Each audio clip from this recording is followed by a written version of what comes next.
Oh, what a day! What a lovely day!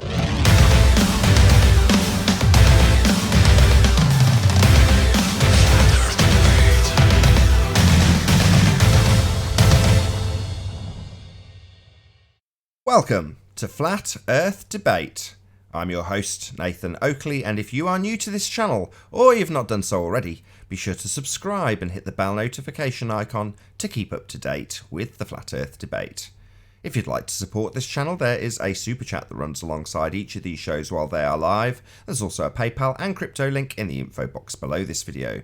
Most importantly though, if you would like to join the discussion, simply mute the page you are currently watching, then click the link in the info box below this video to join the panel and express your views on the shape of the Earth. If you do join, please don't swear. If you do, you'll be ejected, and if you are, please don't try to rejoin the stream using sock accounts. You'll be warmly welcome back on the next stream. Please also share the show on social media. Sharing the show obviously increases the live audience, but this in turn increases the chances of a more diverse panel. So please share the show. And one last time, if you're new to the channel or you've not done so already, be sure to subscribe and hit the bell notification icon to keep up to date with the Flat Earth Debate. Now, we are joined by Chocolate Sane, Arwin, Eric, Jose, and Sleeping Warrior. Good to have you all. Woo! Morning. Good afternoon. Liverpool Glad to winning be 3-0. in this historical episode today. So what, sorry? Really? I'm glad to be here and being part of this historical episode, Reification Day. Boom. Ah, yes, indeed. I mean, I doubt very much that Rumpus will join. You know, we'll just get an excuse on the grapevine. But just so the audience is aware, a week ago, we explained to Rumpus that he had been given permission to beg the question, assume a radius to Earth, and present his reification fallacy, a model that details Anthony's observation whilst lay on the beach at St. Bees, filming the north end of the Isle of Man. So, that's what the countdown was about. Where the hell is it? Time's up. Let's see this reification fallacy put into effect. Also, Sean Hufford, lying sack of shit that he is, claimed that Anthony was listening to a hangout when in fact, as per the recording that we played at nausea, Sean, you're wrong. What was actually occurring was Soundly was feeding GeoStreamer with information through his headset, and that bled through the microphone at a given frequency, eliminating any possibility that it could have been Anthony listening to a hangout which you claimed you would produce and show us the hangout with those exact words being said. Go back to that definition he cites too, which is clearly an instruction to GeoStreamer as per the recording of GeoStreamer being fed by Soundly. So Sean Hufford, where's your proof of your claim or your retraction for your lies and nonsense?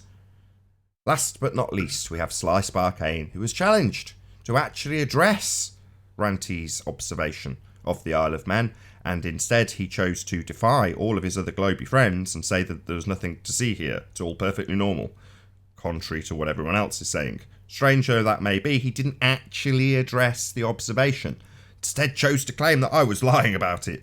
Funny, but failure.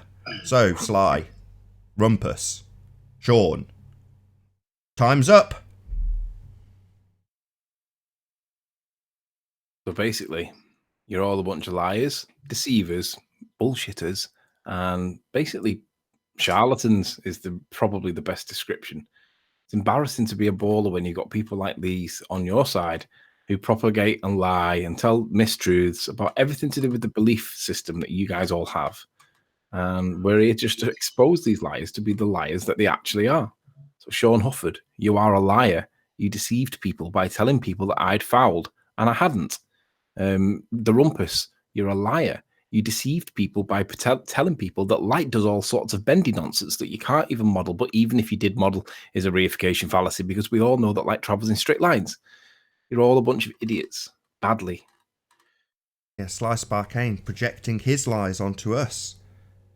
Just failures, liars, charlatans, cheats, frauds, and everybody who's a fan of these particular individuals. You are the deceived, which is laughable. The likes of Ron Burgundy and co. Anyway, on a different note, are we going to go through housekeeping? Yeah, let's rattle our way through it. Let's see how quickly we can get this pegged. Any signs of curvature? No. No. No. Any signs of axial rotation? No. No. Stationary. Any evidence of the distance to the sun? No. There is no No. distance to the sun.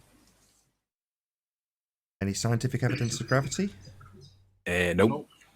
No. Only aberrations. Any evidence of a self-perpetuating molten iron core at the centre of a presupposed spherical Earth? No. No. Was that a yes? Did I hear a yes? Definitely. Go on, Eric. No, that was a Definitely not. Oh, definitely not. Oh, okay. Fair enough. Any evidence that you can have a gas pressure without a container for all those people who believe in the vacuum of space? Never. Not even in theory. And yet, still waiting. Not even in their presupposing begging the question theory. Speaking of begging the question, any evidence of the R value? Earth radius, gentlemen. No. No. No? No. Very muff. Right, let's move on. What was it you were going to highlight, Anthony? Do you want to share my screen? Can. The guy that was on yesterday, the self-proclaimed master's student in physics, that we don't necessarily think is probably not true. We think it's probably not true, rather. Sebastian. I suspected it was a guy called Hector, and I contacted him, and I had I asked him point blank, was it him? And he says it wasn't, but the dialect, the reflections, the inflections in his voice, the accent, it did sound like him very suspiciously, and he admitted it sounded a lot like him, but he said, nah, it wasn't me. But I got involved in a back and a forth with him over the claim of Cavendish with regards to what the ballers tell us that the Cavendish experiment proves. And these are the 4 points that I want to go through just for the benefit of the audience. This is another guy that's who just so happens to be a master's in physics student in Germany as well. I mean, it's almost like there's two Foucaults in France almost. But anyway, these are his counters for the Cavendish experiment. And basically, when I said to him my points, these are his response points, right? So I've said the points that we had in the hangout yesterday, basically that you can't manipulate the independent variable to prove that it's the cause, therefore it falls outside of gravity, plus a few other bits and pieces. But let's just go through these and we'll just laugh at the stupid, nonsensical nonsense of this guy. So we've got Hector's first point. He claims that gravity is not a variable. It is a phenomenon. You can't affect the phenomenon, only the variables associated with it. And he will not accept, when I say to counter this, he will not accept that because you can't manipulate your gravity, your independent variable, it's not proving gravity. It falls outside of science. It's not proving the thing that you need to adjust. Sorry to interrupt. So he's saying it's a phenomena. So he's saying gravity is the dependent variable? Well, he's saying it's a phenomena. So you start off with observe the phenomena, right? And he's going to say that gravity is the phenomena. So you where can't do you observe affect this? the phenomena. So where's that then? Where do you observe it? Well, rocks falling up when you let go of a rock, right? Dumbass. Come on, Nathan. You That's let a go of a rock rock falling. and it'll fall. Gravity. Well, no, but that's a rock falling. I mean, where do we observe specifically gravity? And what are you going to vary and manipulate to cause gravity? Well, I always ask myself the question, well, how much of the rock falling out of, once you let go of the rock and it starts to move, how much of that movement is actually down to this claim of gravity compared to the amount that is just the density of the rock in the air it sits in? Sure, What but, is it? But if he's saying that the phenomena is gravity, saying a rock falling, well, if they want to say that the cause of it falling down is gravity, then that makes your phenomena a rock falling. Well, okay, never going to be in a position to get an independent variable to establish why a rock or an apple falls. That's not possible. You're not going to be able to isolate it down to one variable to cause that. But ultimately speaking, he's claiming that the phenomena is gravity. Yeah. That would be the DV, right? The dependent variable. Yeah, the thing that you observe in nature. So, right, Yeah. okay, tell me where I can go and observe gravity. I attacked it on the basis that, well, if gravity is not your variable, right, you show me anywhere that you can qualify the scientific method with sorry, something that's not your IV. Sorry to keep interrupting. So he's saying it's not variable.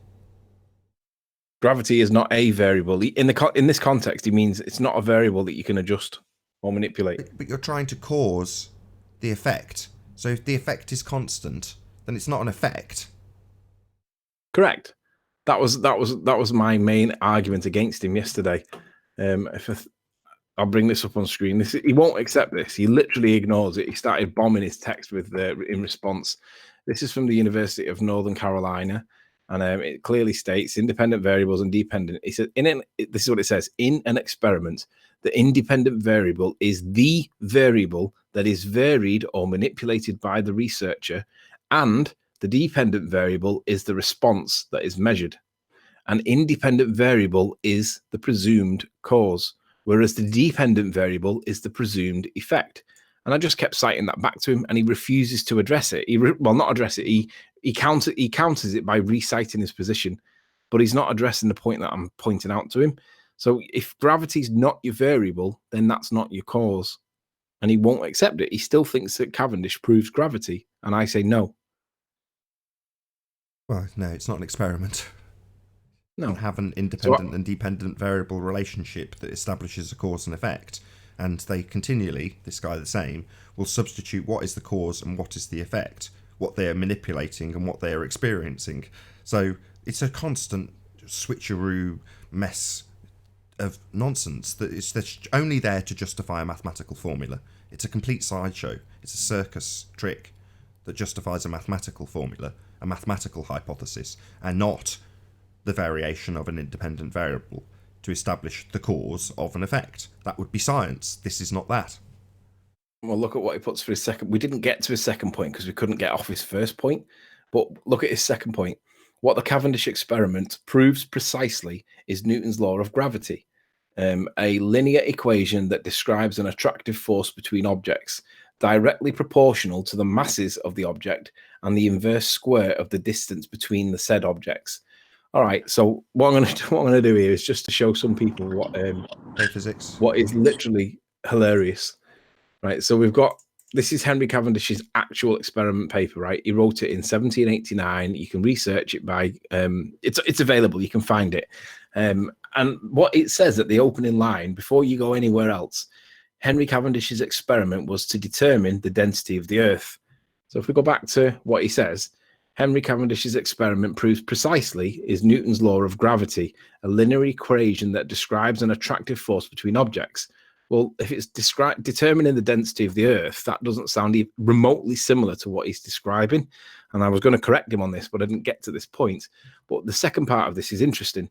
He says, it's directly proportional to the masses of the object. Okay, so what's the proportion that Henry Cavendish's experiment is to do with the gravity that this guy's citing? Anybody want to play a game of guess what number it is? I mean, what I mean is it 50-50? Let's do it for the chat. We did this before the show started, so let's do it for the chat, right? So if you've got a... No, you phrase it, but phrase it for the chat. I don't want to steal your thunder answer. So I always say to people, how do you distinguish the gravity from the density of the rock that's falling through the air? Is it like 50-50 with the gravity? Is it 10% gravity, 90% the density?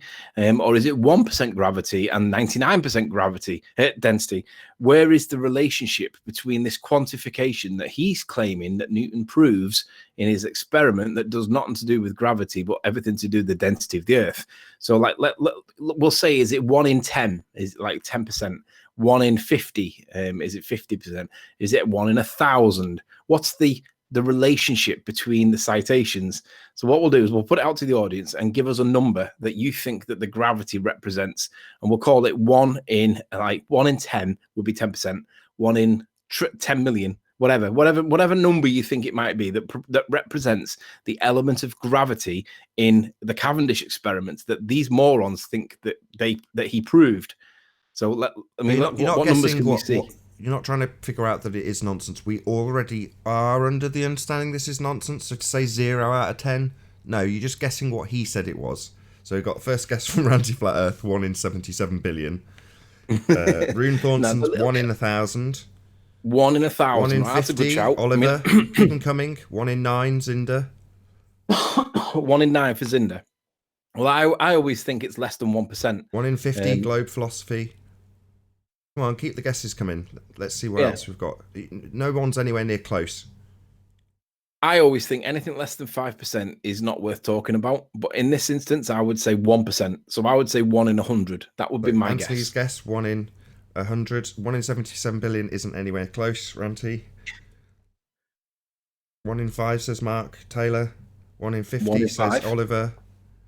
0.01. So Mark Taylor thinks that 20% of the cause of the rock falling through the air is attributed to gravity, right? 20%. So we'll compare what Mark says as the landmark. 20% for what Mark thinks, 1 in 5. 1 in Let's 10, see what 1 it in actually 100. was. 1 in 666. Yeah, I'm not surprised. A couple more guesses. Just a few more people. Throw it out there. What is the proportion that he's measuring of gravity? 0.0000125 says the Adam Meakin.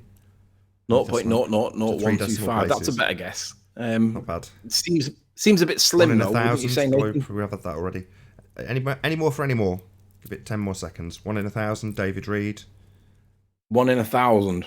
How about here, the guys in chat? I say 1 out of 100. That was my first guess earlier, and I stand by it. Yeah, that would be 1%, wouldn't it? So 1 in 100 is 1%. That's what I would expect gravity to be. What do you guys think? What do you think, Eric, Arwin, 1 Trouble? in 15,000. Ranty Flat Earth. Okay, that's much more close, Ranty. Okay, 1 in 15,000. Fair enough. So let's that's put a them out of the reasonable. misery, right? So let's show them. 1 in 1980 says Andres. I tell you what, should we put it in the context of winning the lottery? What would you say is more likely? Winning the let's see the chances. Chances of winning the lottery. Let's see what the chances of winning the lottery are. 41 in 45 million. Let's play higher or lower. Does anybody think that you are more likely to win the lottery than you are to detect gravity in the Cavendish experiment? Or do we think that it's less likely? So basically, if it's greater than 45 million to 1. I see. So the game is it higher or lower than what? 45 million? 45 1 in 45. million. Okay, is it higher or lower than 1 in 45 million? Yeah, that's Ranty what we need to says do. So higher. everybody place your bets in chat now. Is the value for the Cavendish experiment for the quantification of the gravity that you morons think that you proved, is the value greater than 45 million or less than 1 in 45 million? Higher. Infinitely Cleary, Flat greater, Earth, because John, the chances Trouble, are Globe, simply Philosophy. 0. They're all going higher. Everyone thinks higher. Let's Anthony. not forget that 1 in 100 is 1%, right? So if we're going to be talking in the scale of Can't 1 possibly in 1 think million, higher. They all think higher. It becomes they all a bit think higher. ridiculous, right? Shout out to Rumpus. He said the panel is 100% moronic. So, Excellent answer. Good guess, Rumpus. Let's see what Cavendish himself quantified the amount of gravity that he was apparently proving in his experiment. Are you ready, guys? Drum roll. It's like taking the clothes off in a strip, isn't it? So the force which the balls are attracted by these weights is excessively minute, not more than 1 in 50 million. So you literally have more chance of winning the lottery than you have of successfully detecting gravity in the Cavendish experiment, if that's what he was trying to prove in the first place. Before So anybody 1 in the comments says that it's a false million equivocation, compared we to don't winning care. the lottery at 1 in 45 million. So anybody in the comments who says it's a false equivalency, You lot are we don't morons, care. and you lot think it proves gravity, right? What's the chances of you actually being able to isolate all the other variables, right? And assuming that you were able to manipulate gravity in the first place, play that manipulation to the 1 in 45 million to win the lottery, but he claims that it's 1 in 50 million to demonstrate this cause of gravity. And I call that complete and utter nonsense, you moron. That's one of the saddest things I've ever heard. Hey, Zinder. To be honest. Hey, Zinder, you don't think the Cavendish experiment proved gravity, do you? I don't think so, no. Thank God for that. I'm glad we didn't have to go through that again. Do you realise that it was 1 in 50 million for the apportionment of gravity in his experiment, right? How much again? Sorry. 1 in 50 million. So 1 in 100 is 1%. So 1 in 50 million, that's one of those silly, crazy numbers that I can't even quantify in my head. But basically, it's 1 in 50 millionth of the weight of the mass that you're talking about. So these weights is excessively minute, not more than 1/50 millionth of the weight. So if you got a 3 kilogram ball and you divide that equally into 50 million little slices, that little tiny bit of mass is what he claims, or what the ballers claim, is what the value for the gravitation is. And they all think that he proved it with balls in a shed. I say no. So like 1/50 millionth compared to Earth's gravity, or compared to the mass of the object, the weight of the object. Okay, yeah. Now, what is And this interesting? is Hey, what they Tilly. cite for the proof of gravity. Yeah, Hey, I Warren. mean, this is nonsensical. this is ridiculous. But let's Oh not my forget God. that mass is not a force and weight is a force, according to Rumpus. And obviously, the words that he uses here is weight. Now, in mathematics, weight's got that little g attached to it because it's a force. Now, really, it should be the word mass in this instance, right? Because mass is not a force. So it should be referencing the mass of the object. But he clearly says weight. Now, weight, according into mathematics, includes that little g. But the little g value it's 150 millionth. And I say that is no way, in any sense of the word of the imagination, that we could ever. You're never going to be able to detect that ever. So anyone that thinks that gravity was proved by Cavendish, whatever nonsense, Hold on, if you hold ever on. get this far into the begging the question nonsense, Hold on, we do have an objection from the chat. So John Watson says, but Cavendish did have very sensitive instrumentation back in 1798 in his shed. do you reckon? I mean, it must be extremely sensitive to pick up 150 millionth to 1, right? I'm Extremely. going to say John Watson. No. If there's anybody that can demonstrate a variation of 150 millionth, There's no scales that can do that, no, I agree. even today. Yeah, you've while got to they get- are technically there, it's like super heavy technical stuff with vacuum. It's very complex technology that wasn't around during Cavendish. And Saying I wouldn't can even say assure it's you. around now. I don't think that there's any set of scales anywhere that could do this to what 6, 7, 8, 9 decimal places, right? But then fluctuate between 1 and 2. I don't think there's any set of scales that could do that. And even if there was, how would you calibrate it to prove that it's accurate and reliable? It's utter garbage. Anyway, so that was to do with the. So if anybody ever says to you, right, if you're a flat earther, if anybody ever claims Cavendish, just remember that it was a 1 in 50 millionth of the mass of the object that they were trying to measure, and then spit that back in the face and laugh at them and remind them that you've got more chance of actually winning the lottery. You morons. Anyway, I got a quick shout out here to Colombia. Colombia has 49 point something million people. So if we gather every single person in Colombia, then we pull one person out. That's kind of just to put it in context. You know, are you going to be able to measure that one person versus 49 Well, it's million the- point it's- something? It's the I don't think equivalent so. of having go to the register of every single person that's registered in that. Do you say in that state or in that town or whatever? In the whole Colombia, in that Okay, state, so whatever. in the whole of yeah, Colombia, Central you get America. every single person's name in a hat, and then you pull out one person's name, walk out onto the street, grab the first person that you see, and that is that person on that name out of a hat Yes. with 40 million people in it. so basically, you've got more chance of finding gravity in the Cavendish experiment than you have randomly of finding the one person in the whole of England that's got a population of 54.79 million. You've got more chance of detecting the gravity than you have randomly of finding that one person that you need to kill in this argument somehow. That one person, 50 million people in the whole country, and Or- you've got that. Same with cars. I think there's about 50 million registered cars in the UK. So it's like going to the DVLA registration, looking up one random number plate, taking it, scribbling it down, and then walking outside and seeing that car drive past. yeah, that's it. It's nonsense. It's utter garbage. Anyway, let's go back to Hector's other points because they're worthy of comment. So his third point is the scaling factor of that attractive force, which, let's remind people, 1 in 50 million is a constant. Well, it's not. It's relative to its mass, or it's relative to its weight, according to his paper. So it's not a constant either, meaning that the variable is not altered. That's not true. It is a constant. It doesn't change. If it were changing, that would disprove Newton's law of gravity. Well, it changes relative to the weight. So I mean, I'll just show it for completeness. Hector doesn't have this right. He doesn't understand this at all. He says the force which the balls are attracted by these weights is excessively minute, not more than 50 million to 1 of their weight. So as the weight goes up, that force, that 50 million to 1, that proportionately increases with the weight. So when Hector says this point here, it is a constant and doesn't change, that's not true, is it, Hector? But we didn't get this far, but that's what he's saying. And finally, by way of completion, number 4, what is measured is the relation between the distance of the objects and the force. Those are the two non-constant variables. Well, what you should be measuring is your independent variable by fluctuating it and then measuring the effect of it. That's what you should be doing, but that's not what we're actually doing, is it? No. The independent variable is the distance influenced by moving one of the pairs of weights. That would be your independent variable. And the dependent variable is the force. Oh, really? What force is that then?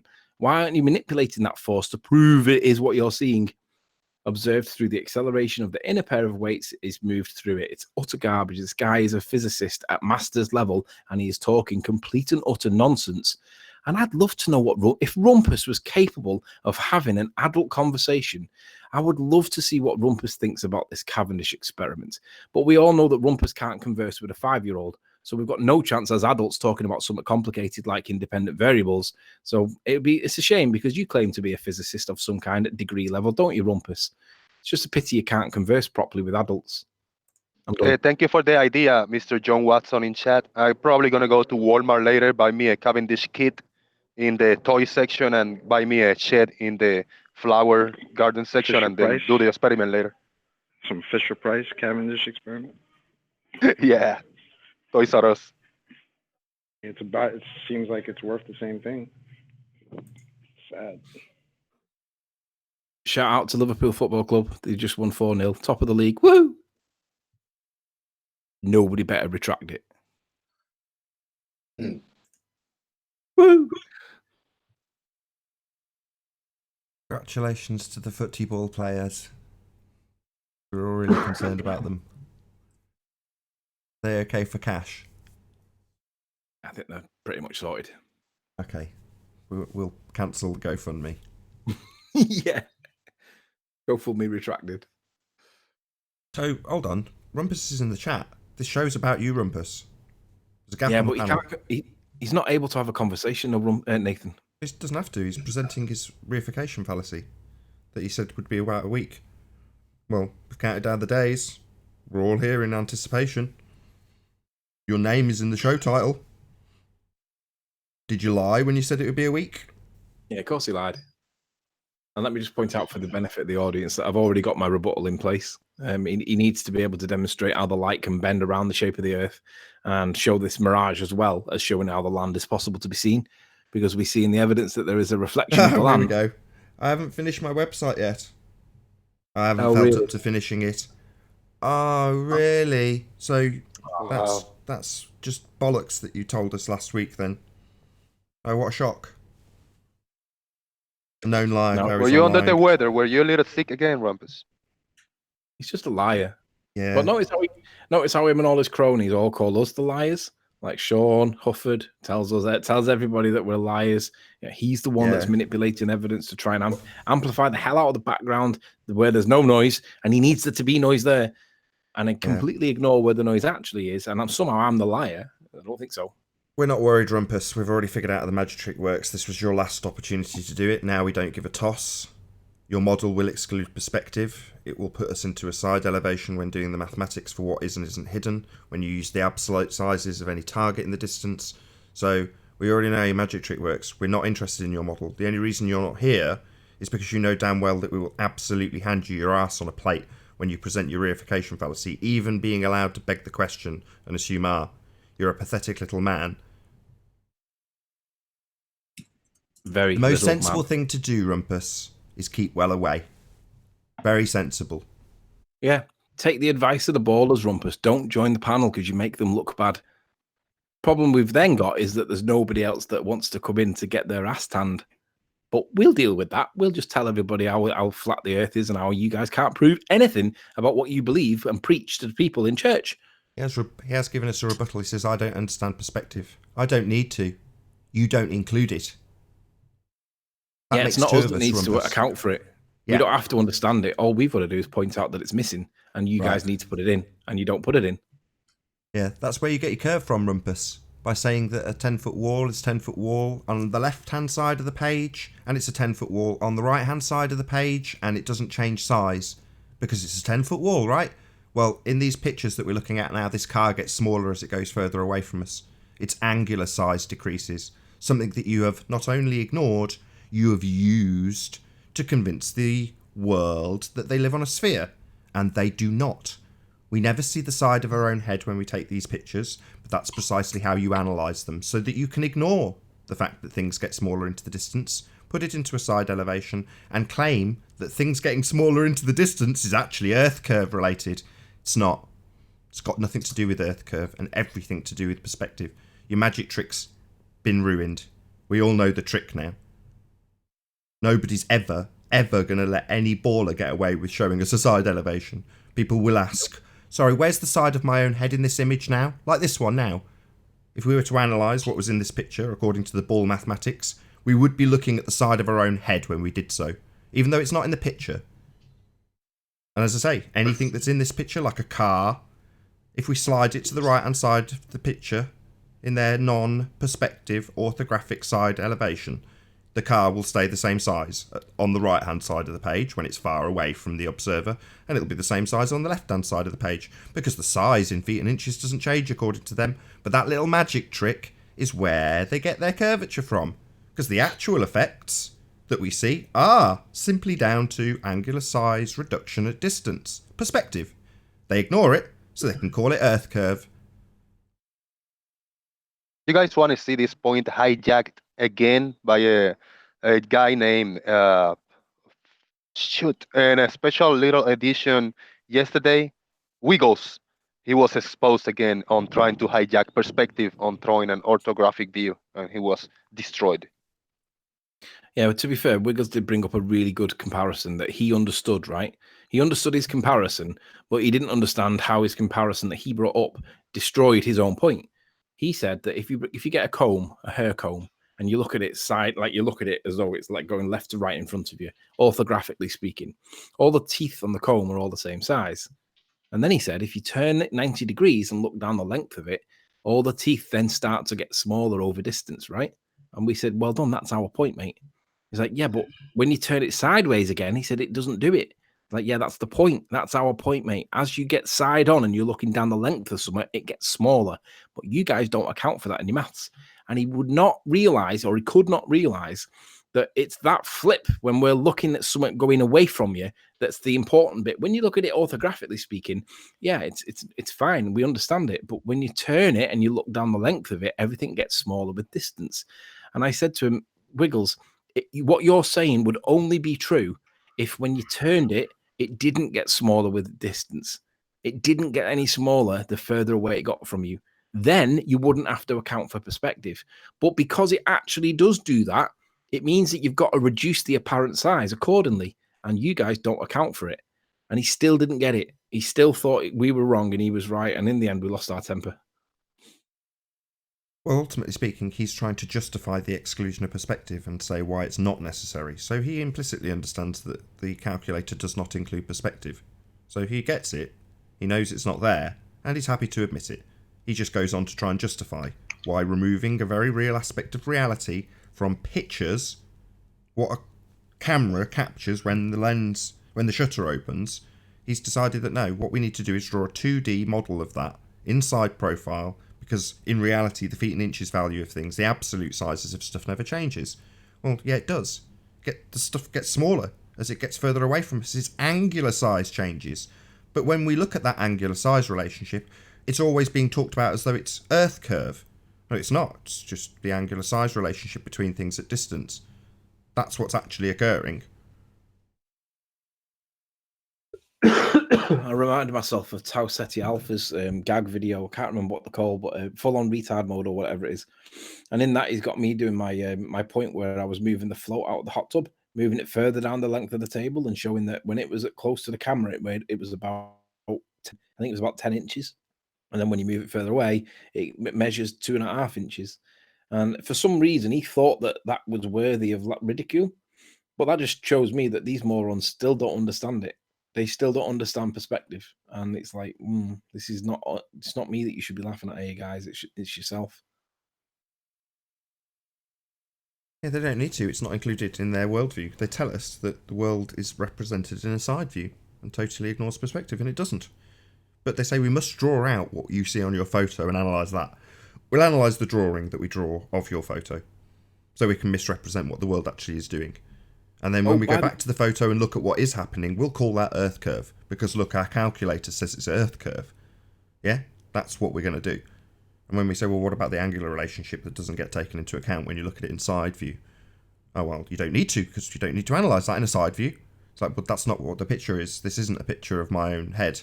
It's a picture that the camera's taken from this position, not 90 degrees adjacent.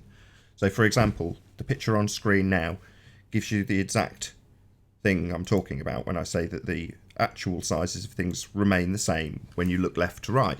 So if we have our observer here, left-hand side of the page, and he's looking at this mountain in this depiction is the same exact size as this mountain. Right? Wrong. From the vantage point of the person actually looking out into the distance, this mountain's long gone. Not to Earth curve, but to perspective. It's got so small you can't see it anymore. But as it's getting smaller and smaller and smaller, they say that the Earth is blocking your view of it. Well, no. They haven't accounted for the fact that this is not this size from the observer's point of view. But they'll put it in this side profile where this mountain is the same as this mountain, is the same as this mountain, even though in reality they're getting visually smaller in the photograph that you're actually looking at. That's called, have a guess, perspective. Angular size reduction at distance. But they don't ignore, they just completely ignore it. And they say, well, no, this mountain, because it looks less, that's because it's behind Earth curve. Bollocks. No, it's not. That's just a misrepresentation of what the world's doing. They'll draw this view to tell you what you see in a photograph. What I've been doing in the last 30 seconds, I've been spamming the chat with a phrase. It says, Paris, yellow vest protest continues despite government scrapping fuel price hike. If you copy that and paste that into YouTube, you'll see a live link that's to do with Paris. And I know this is not to do with the flat earth or the debate, but I'm going to mention it anyway. Paris has backed down over these so-called fuel price hikes. But for some reason, all of the Parisians are all still violently fighting against the authorities. And that must tell you that it's not to do with the fuel price hikes. No, that's not why they did it. They're continuing because Macron basically only promised to postpone it. And they just say, no, it's just never going to happen. Well, we're not going to be toned down. According to the news, they've changed their position and said that they are not going to be putting the price up. However, that people temporarily. It's not what the saying is at the minute. Yeah, I actually dug into it. So yeah, that's why they're still rioting. All I'm telling you is what the news is saying. I'm not. Yeah, but that news is very superficial. I look at. No, it does say they've scrapped it. It doesn't say that they've protested it. But anyway, my point is that isn't this the point that they're all supposed to be fighting over? Why would they be carrying on fighting if they've actually scrapped it? Now, that is the claim by the news at the minute, that it was scrapped, but they still seem to be fighting. So perhaps it might not actually be about fuel protesting at all. Yeah, nice conspiracy theory. I just gave you a direct explanation as to why they're still protesting. But they've scrapped it out. Conspiracy. No, then it's not. It's not true. They've scrapped it. You believe, Arwin. That's your... Arwin. Not scrapped. It is scrapped. No. Yeah, it is. But we have a guy out there by the name of Jessica. My point is that they still seem to be fighting, but they've conceded the point that the news... Yeah, because you're not listening. You're bullheaded and you're just doubling down almost like a glower here.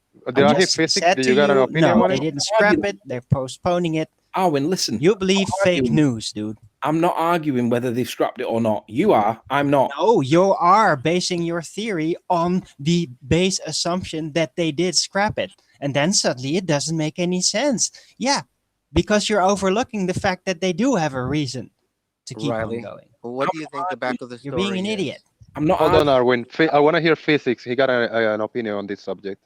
All right. So basically, I mean, we can hear, we know exactly what the front of the story is. And obviously, we're postulating what the back of the story. What I can tell you is we do have a guy on the boots that's out there and has been on the panel before. His name is Gathica. And Gatha is already out there. So hopefully he can get back to us in a sense what's going out there and really what the news is. But it may not be gases or taxes. It could be more other forms of possibility here's the point, which is possibility of the pedophilia, and they're kind of mad about that, and it is political.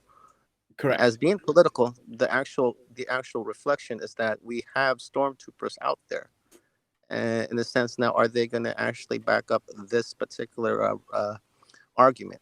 So since I spoke with Gathica and he's out there, my intentions to Gathica is obviously this staging event is already been pre-planned already a long time ago, and they're active with it. They know how to treat it and they know how to actually resolve it.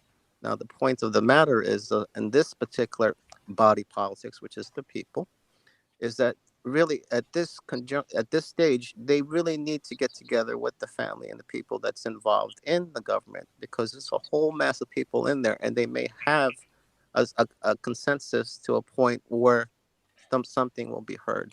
And that it was my message to Gathica, and hopefully there could be some kind of meanings of the mind in there rather than to actually Molotov cocktails and that. But then he came back with, there are going to be motivated people out there. So therefore, if that's the case, accept those types of people out there. But predominantly, in a sense, we should have the meetings of mind and actually discuss this matter in a form of like down to, what the heck what are we choosing and why are we out here now? So it would be a large body politics to be in one place, and that's what the powers to be may be afraid of, because it may be that consensus that may change on one part, but it could be very impressionable in other areas. So that's my impression. Yeah, that is my point. My point's not that they're arguing whether it's been scrapped or not. My point is that what we're being told is what they're fighting about. It doesn't appear to be what they're fighting about. Hey, Apollo. Hey, Nathan. So, yesterday or 2 days ago, I'm not sure, we talked some stuff about observations. So right now I'm just testing out some different lenses with my Nikon D610 and my Mamiya RB67, not for observation, but just to test out if everything is functional. Just right here. So I came on to ask what kind of observations, what should I be looking at, and how should I record it, and how should I set up all the different cameras, and how do I need to publish the results? I want to know what kind of paper round you've got to have £1,000 camera body. That's a lovely camera. Well, these were the price of a small car back in the day, but right now you can get one with a lens for about, I would say, $500. A lot of money for a toy. But it is a very professional toy. This is a fully mechanical camera. There are no batteries in it, so it will go. You sound like me talking to my wife about a new piece of hi-fi equipment. But I'm not discrediting what you say. I'm sure that's the case. So this will last for generations if it is well kept. This one, will be around in 20 years. I don't know. It's a digital camera, lots of things to go wrong. And this is one of the medium format lenses. Not one of these, but another one adapted. Right here you can see the adapter.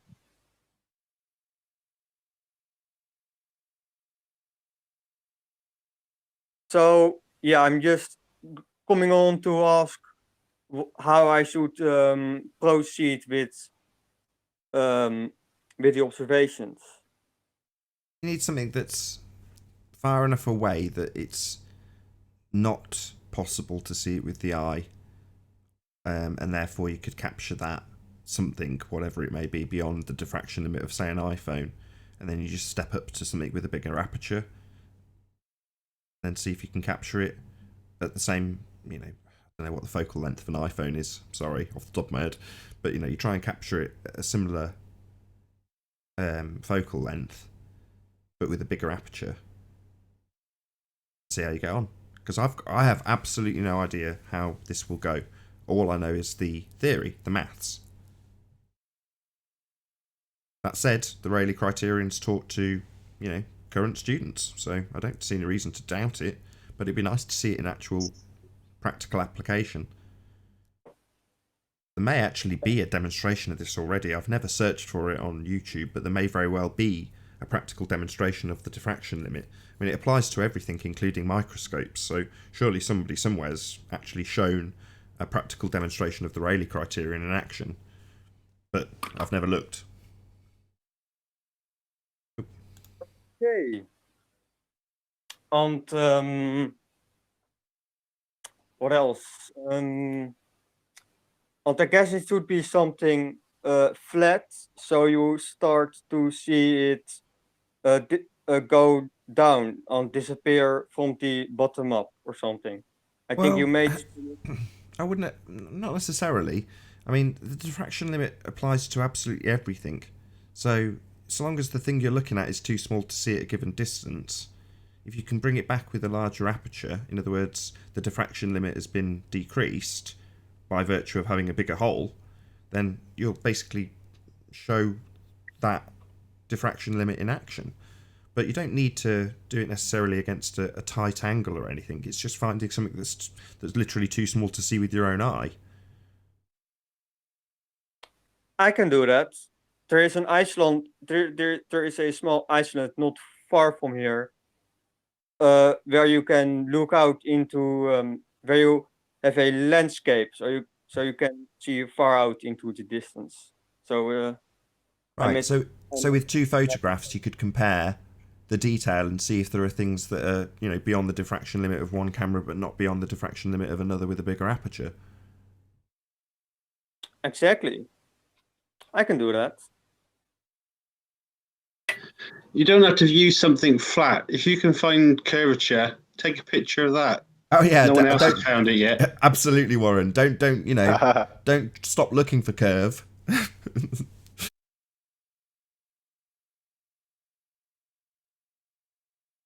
This is the Lite box. Yeah, it's a monster. It's a big old camera, isn't it? I mean, don't get me wrong, it's a Snowbox Brownie, but it's still big. Warren. Yes? Don't answer with a number, but do you remember what value the Cavendish experiment was for how much gravity is affected? What proportion of gravity is the claim by Cavendish himself? Don't say the number. Yeah. You do, right. So, Apollo. Yeah. Do you believe the Cavendish experiment shows gravity? I don't know. I've heard some people say, like Nathan, that the percentage is too small and it doesn't actually prove a cause something relationship. So the experiment is kind of useless. Do you know what value the gravity that it was claimed by ballers that Cavendish measured or was measuring was? No idea. It's 50 million to 1 based on the weight of the object, not the mass, the weight of the object, which Rumpus will correctly tell you. Weight is a force, mass is not. Well, according to Cavendish himself, it was 1/50 millionth of the weight of the object in question. That is what is attributed to be the gravitational force of attraction.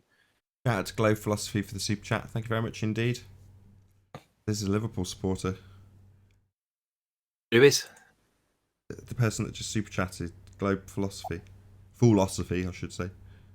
Shout out to Liverpool for winning 4-0.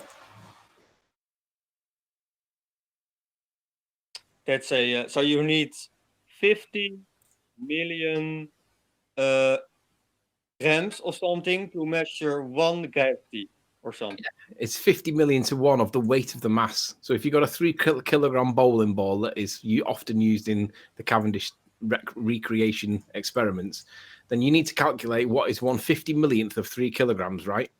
And then you need to accurately measure within 50 million, like within the decimal places that represents 50 million, to make sure that your 3 kilogram ball is actually 3 kilograms and it's not 3 kilogram plus 1/50 millionth.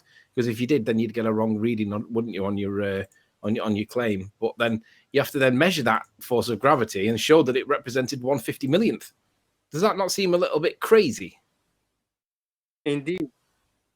Yay! I wonder whether or not people like the Rumpus would concede to that. I don't think Rumpus would concede to that. So you would need to have a very delicate and climate-controlled setup to make accurate measurements all the time. Otherwise, it will be thrown off by the slightest. How delicate would you suggest if it was 50 million to 1? Would you say that that was ever realistically ever achievable? I wouldn't. Well, today we can make electronic circuits only the size of a few nanometers. So I guess it is possible to create very delicate equipment like that. All right, well, let's say it. Only problem is today we still have people telling us that Cavendish proves gravity. Yeah, let's just say that they could do it. Do you think that some bloke in his shed with a couple of balls on a torsion bar, do you reckon that he was able to get that level of precision? No. No, but people still go around telling people that Cavendish proves gravity, right? Yeah, but come on, Anthony. Styrofoam wasn't even invented then, so... Yeah. Shout out to Slice Barkane and Miles the Liar Davis, who repeated it conveniently in their own bedroom.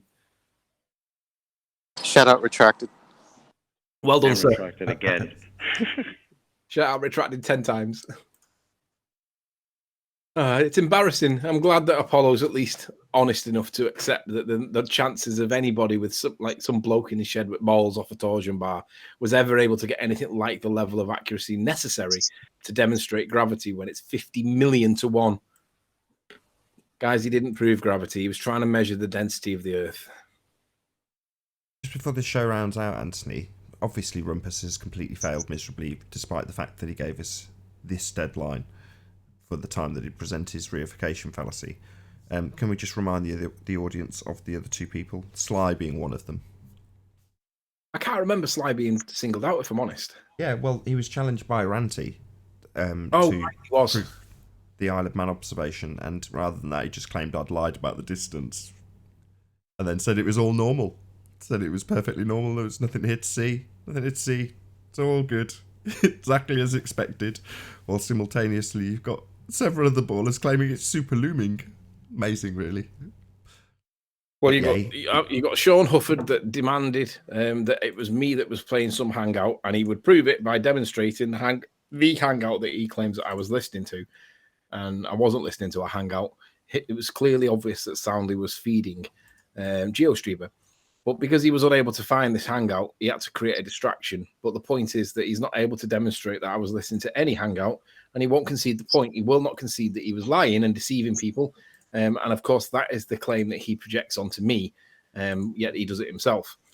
So Sean Hufford, you've been called out numerous times. You're not going to get called out anymore because it isn't worth mentioning your name, but just let everybody be aware that Sean's claim of me has yet to been proven, and it's the way it sounds. So Sean Hufford, you failed to prove your case.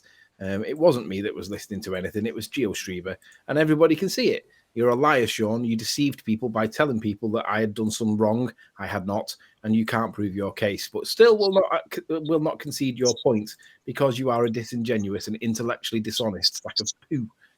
That deals with Sean. And then we're left with the Rumpus, who's got the longest cold in history of man. Can't get this little thing organised, can you, Rumpus?